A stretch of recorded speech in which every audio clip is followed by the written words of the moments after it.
आप सुन रहे हैं जीएम म्यूजिक भोजपुरी का शानदार प्रस्तुति।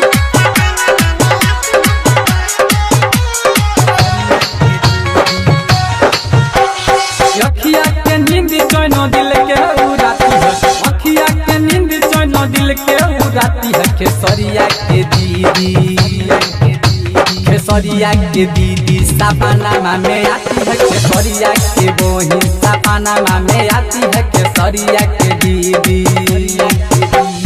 अखिया के नींद चैनो दिल के उड़ाती है, अखिया के नींद चैनो दिल के उड़ाती है। खेसरिया के दीदी, खेसरिया के दीदी सपना में आती है। खेसरिया के दीदी सपना में आती है। खेसरिया के बहिन अरे सपना में आती है।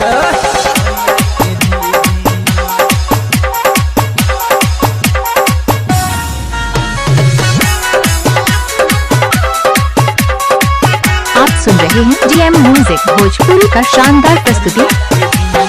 ओकरे चक्कर में हम भइले बानी पागल, रात दिन रहिले घरवे से भागल।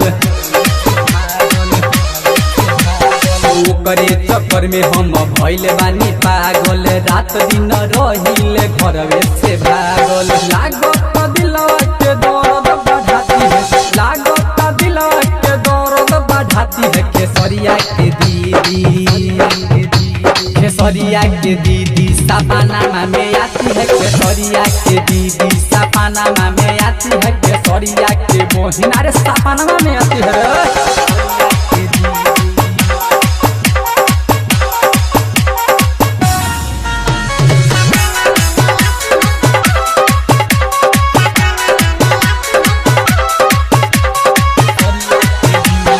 पहले खेसारी बनाया एगो मेटर, चाची के बाची को दिया लव लेटर।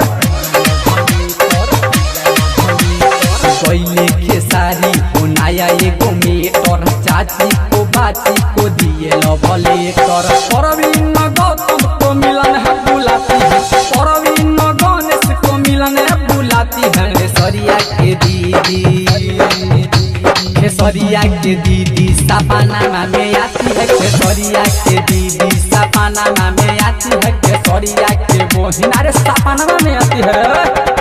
अगर आप भी चाहते हैं जीएम म्यूजिक भोजपुरी का वीडियो ऑडियो सबसे पहले आप तक पहुंचे तो इस चैनल को सब्सक्राइब जरूर करें और साथ ही बेल आइकन को दबाना न भूलें।